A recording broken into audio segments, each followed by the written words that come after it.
The wedding season अंतिम भाग. लग्नाचं डेस्टिनेशन आलं आणि सगळं डेकोरेशन पाहून विदिशा थक्क झाली.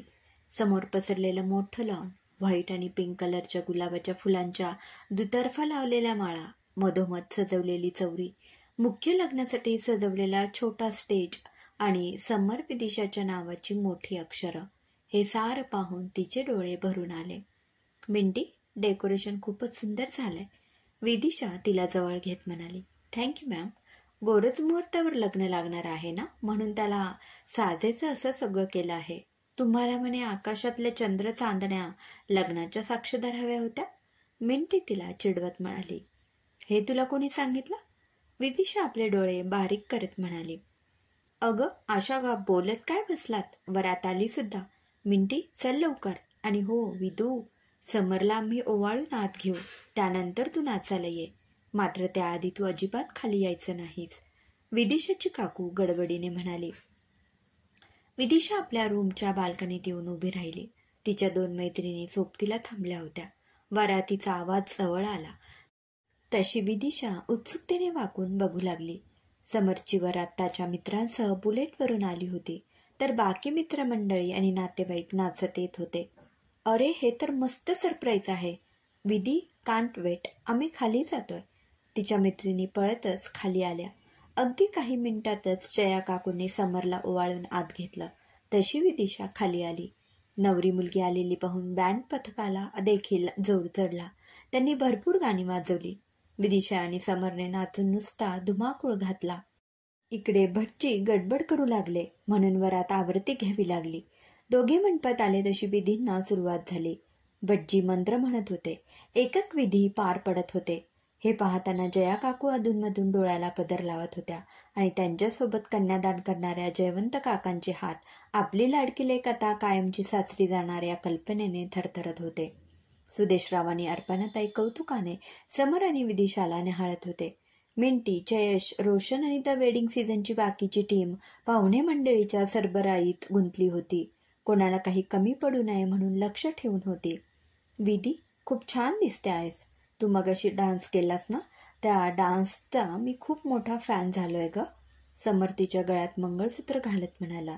तशी विदिशा कधी नव्हे ती छानशी लाजली. अच्छा, ही कला सुद्धा आहे आपल्या अंगात, याआधी कधी दिसली नाही ती, समर हळूच म्हणाला. याआधी अशी वेळ कधी आली नाही ना, विदिशा हळू आवाजात म्हणाली. लव्ह यू बायको सो मच, समर तिच्या कानाशी कुजबुजला. समर, गप्प बसून समोर लक्ष दे, गुरुजी काय म्हणतात ते ऐक, आणि तूही खूप छान दिसतो आहेस, विदिशा लाजत त्याला कोपराने ढोसत म्हणाली. सप्तपदींसाठी दोघे उठून उभे राहिले. एकमेकांचे हात हातात घेताच दोघांची मने एक वेगळ्या जाणीवेने भरून आली.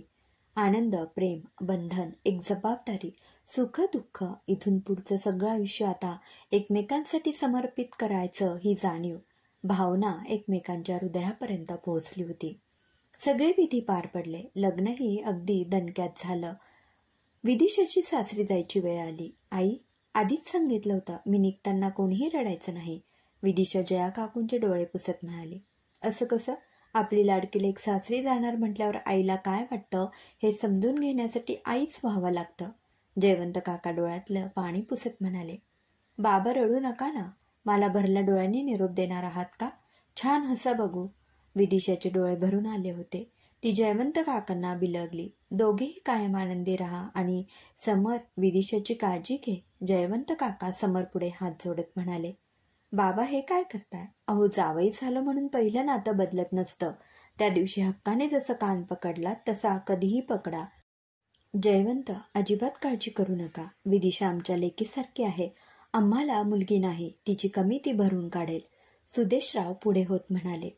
विदिशा आपल्या सगळ्या नातेवाईकांची आणि मैत्रिणींची गळाभेट घेऊन गाडीत बसली. आई, येते. बाबा, आईची नीट काळजी घ्या. विदिशाने पुन्हा बाहेर येऊन जया काकूंना गच्च मिठी मारली.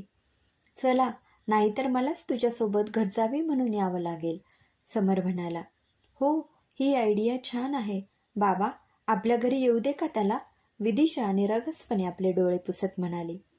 चल, वेडी कुठली, आपल्याकडे अशी रीत नाही, चला या आता, उगीच खोळंबा नको, जया काकू हसत म्हणाल्या.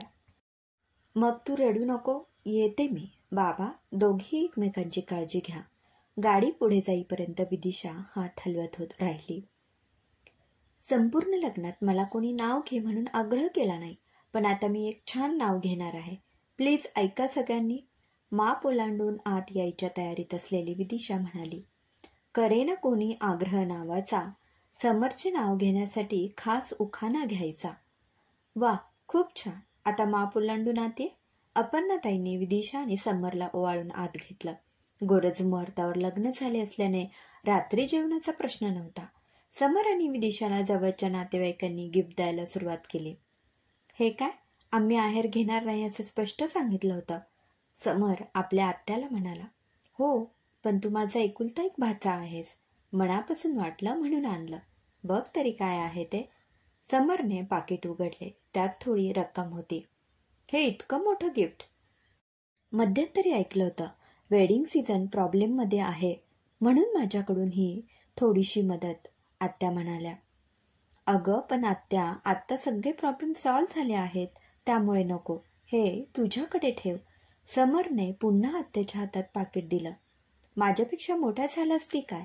मुकाट्याने ठेवून घे. तुझ्या लहानपणी मी सुट्टीला आल्यावर तुझ्या आईच्या माघारी माझ्याकडून खाऊसाठी किती पैसे घेतलेत ते आठवते तरी का? सुनबाई, हे ठेवून घ्या आणि काय हवं ते आणा, नाहीतर बँकेत भरा. आत्याने पैसे विदिशाच्या हातावर ठेवले. सगळ्यात शेवटी मिंटीने हनीमूनसाठी केलेले बुकिंग समर आणि विदिशाच्या हातात ठेवले. अरे, ही सुद्धा तयारी तुम्हीच केलीत? हो, चांगलं 10 दिवसांचं बुकिंग आहे. मस्त एन्जॉय करून या. ऑफिसची काळजी अजिबात करू नका. हे आम्ही सांभाळू. आणि मॅम, घरची काळजी अजिबात करू नका. तुमच्या सासूबाईंना विचारूनच आम्ही हा प्लॅन केला आहे. मिंटी अपर्णाताईंकडे पाहत म्हणाली. हो, परवा सत्यनारायणची पूजा, देवदर्शन झालं की दुसऱ्या दिवशी तुम्ही निघा. अपर्णाताई आवराआवरी करायला आत गेल्या. विदिशाही त्यांच्या पाठोपाठ मदतीला आली. अगं, तू आज काही करू नकोस. दमली असशील. जा, आमच्या खोलीत जाऊन पड. बाकी मी बघते. अपर्णाताईंनी विदिशाला झोपायला पाठवलं. तू इथे काय करते आहेस? समर विदिशाच्या मागे येत म्हणाला. सासूबाईंनी सांगितलं तर ऐकायला नको का? जा, तुझ्या रूममध्ये जाऊन झोप. बाकीचं उद्या बोलू. विदिशा समरला ढकलत म्हणाली. असं कसं? लग्न झालं ना आपलं, मग? अजून पूजा, देवदर्शन बाकी आहे म्हटलं.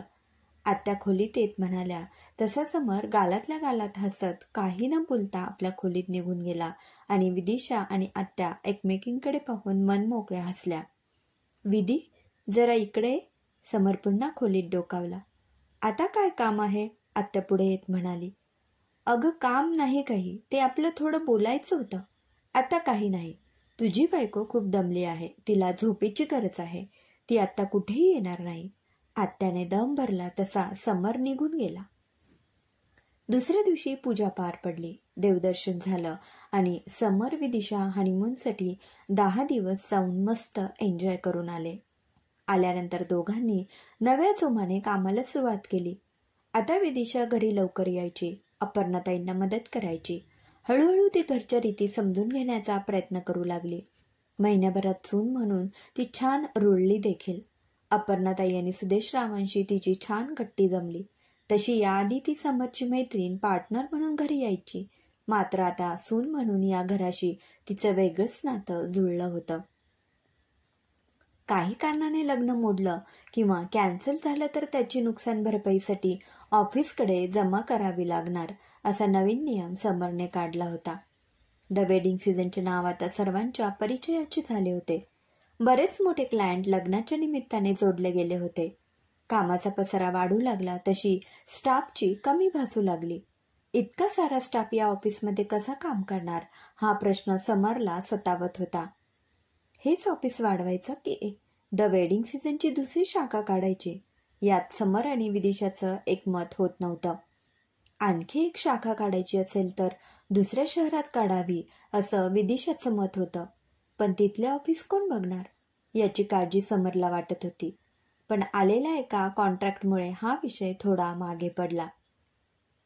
समर, आपण हे कॉन्ट्रॅक्ट घ्यायचं नाही, विदिशा तनतन करत त्याच्या केबिनमध्ये येत म्हणाली.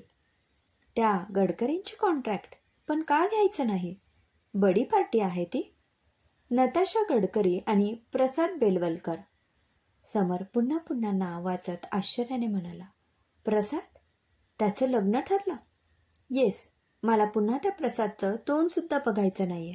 या एका महिन्यात त्याने नताशासारखा बडा मासा गळाला कसा काय लावला देव जाणे. ते काही का असेना, आपण हे काम करणार नाही आहोत. समर काही वेळ विचार करत राहिला. विदू, जरा प्रोफेशनली विचार कर. हे काम बेलवलकरांकडून नाही तर गडकरींकडून आलेलं आहे. आपल्याला काय फरक पडतो? साईटवर तू येऊ नको, मी स्वतः जाईन, बस. शिवाय बाकी आपली टीम आहेच.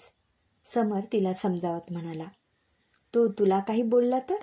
विदिशा, अगं आपण चुकीचं वागलो नाहीये तर तो चुकला आहे. आपल्या समोर येण्याआधी त्याने 10 वेळा विचार करायला हवा, नाही का? समर तिला समजावत म्हणाला. तरीही मला वाटतं हे काम आपण करू नये. आपण सहसा कुठलं कॉन्ट्रॅक्ट कारणाशिवाय कॅन्सल करत नाही. इतकं इमोशनल होऊ नको. जरा बिझनेस माइंडने विचार करून बघ. हे काम आपण घेतोय विधी, याचा तुला कुठलाही त्रास होणार नाही याची जबाबदारी माझी. मला त्याच्यामुळे आपल्यात भांडण नको आहे. मी हे काम करणार नाही. तुझं तू काय ते बघ. विदिशा रागाने निघून गेली. तिचेही बरोबर होतं, पण समर कामाच्या दृष्टीने विचार करत होता, त्यामुळे यात चुकीचं काही नव्हतं. समरने लग्नाची तयारी सुरू केली. लग्न थोडक्यात असल्याने फारशी काळजी नव्हती. विदिशाने मात्र या कामापासून लांबच राहणं पसंत केलं. प्रसादचं लग्न इतक्या लवकर ठरलं कसं, हा प्रश्न तिला सतावत होता. लग्नाचा दिवस उजाडला. समरची धावपळ सुरू होती. हे समर, कसं आहेस? प्रसाद त्याच्या मागून येत म्हणाला. ठीक. समर इतकंच म्हणाला. विदिशा कुठे दिसत नाही? इथे अजिबात यायचं नाही असं तूच तिला सांगितलं नाहीस ना? बाय द वे, कशी आहे ती आता? प्रसाद विधींसाठी तयार झाला होता. विदिशासोबत साखरपुडा झाला तेच कपडे त्याच्या अंगावर होते. विदिशाचं नाव देखील काढायचं नाही हा तुझ्या तोंडून. आज तुझं लग्न आहे म्हणून सोडतोय. नाही तर खरं तर हे काम मी घ्यायला नको होतं, पण भावनेपेक्षा काम महत्वाचं म्हणून मी हे कॉन्ट्रॅक्ट घेतलं. मात्र तुझ्यासारख्या मुलाचं लग्न ठरलं हीच आश्चर्याची गोष्ट आहे. जा, आता विधी सुरू होतील. समर रागाने म्हणाला. अरे समर, लग्नाची तयारी तुमच्या टीमकडे आहे हे मला उशिरा कळलं. तसंही लग्न मुलीकडेच असतं ना, म्हणून मी जास्त लक्ष घातलं नाही. पण सगळी तयारी एकदम छान झाली आहे हा. बेलवलकर बाई खूप खुश होत्या. विदिशा लग्नाला नाही म्हणाली आणि प्रसाद खचून गेला. ते लग्न जुळायला आम्ही पुन्हा प्रयत्न केले, पण शेवटी लग्न मोडलेच. आम्ही दोघांनी समजावून सांगून प्रसादला अक्कल आली म्हणायची. त्याला या लग्नासाठी तयार केलं. शिवाय राग कमी करण्यासाठी त्याने नताशाच्या ओळखीने समुपदेशनाचा कोर्सही केला. त्याचा खूप उपयोग झाला आम्हाला. आमचा मुलगा सुधारला नसता तर कोण मुलगी देणार होतं याला, तूच सांग. माझ्या होणाऱ्या सुनेचं नताशाचं आधीचं लग्न भरमांडवात मोडलं. यात तिची काहीच चूक नव्हती. प्रसादला ती आवडली म्हणून हा विषय अजिबात वाढवला नाही. तुम्हा दोघांचं लग्न झालं आणि आम्हाला हे स्थळ आलं. बाकी सगळं जुळून आलं म्हणताना आम्ही होकार दिला, बाई आनंदाने सांगत होत्या. त्यांनी विदिशाची चौकशी केली. जया काकूंची आठवण काढली, पण विदिशा आणि प्रसादचं लग्न झालं नाही याची खंत त्यांच्या चेहऱ्यावर जाणवत होती. शेवटी काय, लग्नाच्या गाठी स्वर्गात बांधल्या जातात असं म्हणत बेलवलकर बाई आपल्या नातेवाईकात मिसळल्या. सॉरी समर, माझ्यामुळे तुम्हाला खूप त्रास झाला. प्रसाद त्याचा हात हातात घेऊन म्हणाला. विदिशाला माझ्याकडून सॉरी म्हण. खरं तर माझ्या सासऱ्यांना मीच सांगितलं होतं आमच्या लग्नाचं सगळं कॉन्ट्रॅक्ट तुम्हाला द्यायला. आईला हे माहीत नव्हतं. असो, झालं गेलं विसरून आता नवीन सुरुवात. प्रसाद इतकं बोलून विधींसाठी पुढे जाऊन बसला. हे ऐकून समरला बरं वाटलं. आता सगळं ठीक झालं होतं. हे सगळं विदिशाला सांगायला हवं. बाजूला येऊन त्याने तिला फोन लावला. समर कॉम्प्युटरवर काहीतरी काम करत होता. विदिशा, मिंटी, रोशन आणि जयेश त्याच्या बोलण्याची वाट पाहत होते. समर, दुसऱ्या शहरात शाखा काढायची असेल तर मी सारं काम बघेन. तू हे ऑफिस सांभाळ, विदिशा म्हणाली. तू सगळं छान सांभाळशील यात शंका नाही, पण काही दिवस तुला तिथे जाऊन राहावं लागेल. हो, रुटीन बसेपर्यंत मी राहीन. हवं तर तिथला सगळा कारभार मिंटीकडे सोपू, अर्थात ती तयार असेल तर. कारण आपलं शहर सोडून दुसऱ्या शहरात सेटल होणं तितकं सोपं नाही. किंवा आपण असेही करू शकतो, इथली सगळी सूत्र मिंटी आणि रोशनच्या हातात देऊन आपण दोघे तिकडे जाऊ शकतो. विदिशा एक एक कल्पना सुचवत होती. सर, मला वाटतं वीरूला परत बोलवावं. सध्या त्याच्याकडे काहीच काम नाहीये. इथून गेल्यापासून तो नुसताच बसून आहे. हे काम त्याने आपणहून सोडल्याने आता परत इकडे यायचे तरी कसे, म्हणून तो आला नाही. आणि सर, त्याचे प्लॅन्सही वेगळे असतात. शिवाय त्याचा अनुभवही दांडगा आहे. रोशन म्हणाला. हे आधी का नाही सांगितलंस? आजच त्याला फोन करून विचारून घेऊ. मिंटी आणि रोशन, तुम्हीही नवीन जबाबदारी घ्यायला उत्सुक असाल तर पुढचा प्लॅन करायला हरकत नाही. सध्या केवळ चौकशीपुरते ऑफिस सुरू करू. लोकांचा प्रतिसाद कसा येतो हे पाहून पुढचं प्लॅनिंग करू. समर विचार करत म्हणाला. सर, माझी काहीच हरकत नाही. मला हे काम करायला खूप आवडेल. माझ्यासोबत माझी असिस्टंट तिकडे येऊ शकत असेल तर उत्तम होईल, मिंटी म्हणाली. रोशनही हो म्हणाला आणि लवकरच वेडिंग सीझनची दुसरी शाखा काढायचा प्लॅन बनवला गेला. या नव्या ऑफिसच्या कल्पनेने सर्वांच्या अंगात उत्साह संचारला. द वेडिंग सीझनची सगळी टीम वेगाने कामाला लागली.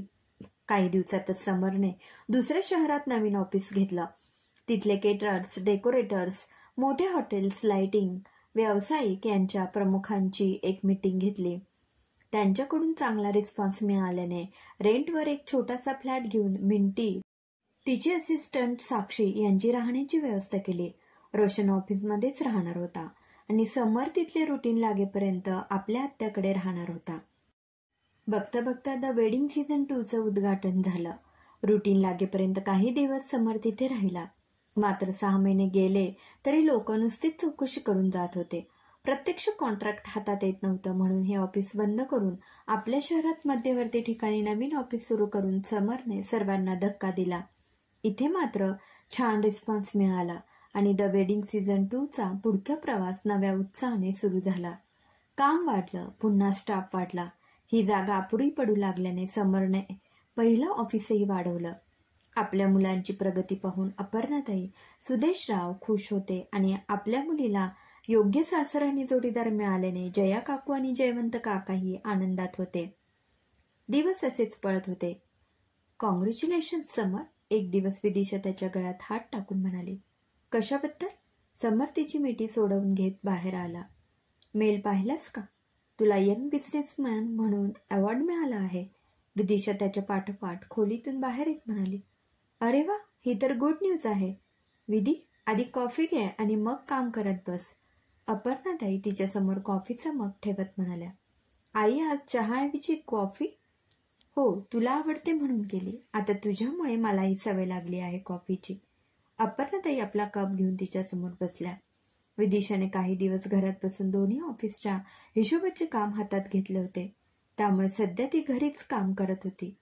या अवॉर्डचं स्वरूप असं आहे. रोख रक्कम, एक मोठी ट्रॉफी, सर्टिफिकेट आणि खूप सारी प्रसिद्धी. विदिशा उठून पुन्हा एकदा समरचे अभिनंदन करत म्हणाली. पुढच्या आठवड्यात रविवारी हे अवॉर्ड फंक्शन असेल. आई आणि बाबा, तुम्ही दोघांनीही यायचं आहे. मी माझ्या आई बाबांनाही सांगेन. आपण सगळे मिळून जाऊ. विदिशाला खूप आनंद झाला होता, कारण समरला मिळालेल्या यशात तिचाही तितकाच वाटा होता. तिने आनंदाने जया काकूंना फोन लावला. जया काकूंना ही बातमी ऐकून खूप आनंद झाला. आई, तुम्ही दोघांनी कार्यक्रमाला नक्की यायचं आहे. विदिशा कार्यक्रमाच्या तयारीला लागली. समर ऑफिसमध्ये आला आणि सगळे एकदम ओरडले. सरप्राईज! त्याची केबिन फुगे, फुलं लावून मस्त सजवली होती. Sir, congratulations! ऑफिसच्या अकाउंटला मेल आला होता. एक जण पुढे येऊन त्यांचं अभिनंदन करत होता. हे काय, तुम्ही एकटेच आलात? मॅम कुठे आहेत? रोशनने विचारले. ती आज येणार नाहीये. असं कसं? इतकी छान बातमी आणि सेलिब्रेट करायला मॅम नाही? त्यांना यावंच लागेल. मिंटीने विदिशाला फोन लावला. मॅम, तुम्हाला यावं लागेल. सरांसाठी सरप्राईज लंच ठेवले आहे. तुम्हीही इथे असणं गरजेचं आहे. तुमच्याशिवाय हे सेलिब्रेशन अपूर्ण आहे. विदिशा आवरून काही वेळातच ऑफिसमध्ये आली. दुपारचं जेवण हसत खेळत पार पडलं. समरला आता अभिनंदनाचे फोनवर फोन येऊ लागले. त्याचसोबत सगळे विदिशाचं अभिनंदन करत होते. पण आपले अभिनंदन का होते आहे हेच तिला कळत नव्हतं. कार्यक्रमाची थीम ठरलेली होती. मेलसाठी व्हाईट शर्ट, ब्लॅक पॅन्ट आणि लेडीजसाठी रेड साडी. विदिशाने 4 दिवस आधीच सगळीच तयारी पूर्ण करून ठेवली होती. समारंभाचा दिवस उजाडला. संध्याकाळी ठीक 7 वाजता कार्यक्रम सुरू होणार होता. विदिशाची दुपारपासूनच गडबड सुरू होती. आई, आम्हा दोघांची बसण्याची व्यवस्था वेगळी असेल. तुम्ही चौघांनी बरोबर आमच्या मागे बसायचं. म्हणजे ती फॅमिलीसाठी व्यवस्था वेगळी असते. बाकी आमच्या ऑफिसचा स्टाफ इतर ठिकाणी बसेल. समरही तिला वेळेत आवरण्यासाठी गडबड करत होता. विधी, मला सोहळ्याचा एकही क्षण मिस करायचा नाहीये. तू जितक्या लवकर आवरून तयार राहशील तितकं बरं होईल. समरला फोन आले की तो विदिशापासून लांब जाऊन बोलत होता. तू काहीतरी लपवता आहेस का? मला सारखं असं तसं वाटतंय. नाही ग, तसं काहीच नाही. समर आपल्या चेहऱ्यावर शक्य तितका सिरियसनेस आणत म्हणाला. संध्याकाळी सगळे कार्यक्रमाच्या ठिकाणी पोहोचले. लाल रंगाच्या साडीत विदिशा खूप छान दिसत होती. केसांचा बन, त्यावर बांधलेला गजरा, कपाळावर छोटीशी टिकली, कानात घातलेले नाजूक खडे, गळ्यात छोटंसं मंगळसूत्र. खूप छान दिसतेस. समर तिच्याकडे पाहतच राहिला. तू सुद्धा हिरो सारखाच दिसतो आहेस समर. त्यातल्या त्यात बरं हेच की व्हाईट शर्ट आणि ब्लॅक पॅन्ट हे कॉम्बिनेशन ठरवून दिलं होतं. विदिशा त्याच्या हातावर टाळी देत म्हणाली. शट, मला सेन्स नाहीये का? निदानी असल्या कार्यक्रमात तरी मी व्यवस्थित कपडे घातले असतेच. समर लटक्या रागाने म्हणाला. त्याने आजूबाजूला नजर फिरवली. संपूर्ण हॉल प्रेक्षकांनी गच्च भरून गेला होता. सोहळा सुरू होईल म्हणून सर्वांनी आपल्या जागेवर बसून घेतलं. लाईट्सचा झगमगाट, जमिनीवर घातलेले रेड कार्पेट, ज्यांना पुरस्कार मिळणार आहे त्यांच्यासाठी वेगळ्या खुर्च्या आणि स्टेजवर ठेवलेली मोठी ट्रॉफी जी या सोहळ्यात मिळणाऱ्या पुरस्काराचं प्रतिनिधित्व करत होती. हे सारं पाहून समरला एकदम आपण सेलिब्रिटी असल्याचा भास झाला. काही वेळात प्रमुख पाहुण्यांचे आगमन झाले. त्यांना पाहताच सर्वांना आश्चर्य वाटलं. वर्तक साहेबांनी स्टेजवर पाऊल टाकलं आणि त्यांच्या लोकप्रियतेची ग्वाही प्रेक्षकांच्या टाळ्यांद्वारे मिळाली. पुरस्कार वितरण सोहळा सुरू झाला. पहिलंच नाव समरचं होतं. समर स्टेजवर जाताच वर्तक साहेबांनी त्याला मिठी मारली, त्याचं अभिनंदन केलं आणि भली मोठी ट्रॉफी त्याच्या हातात दिली.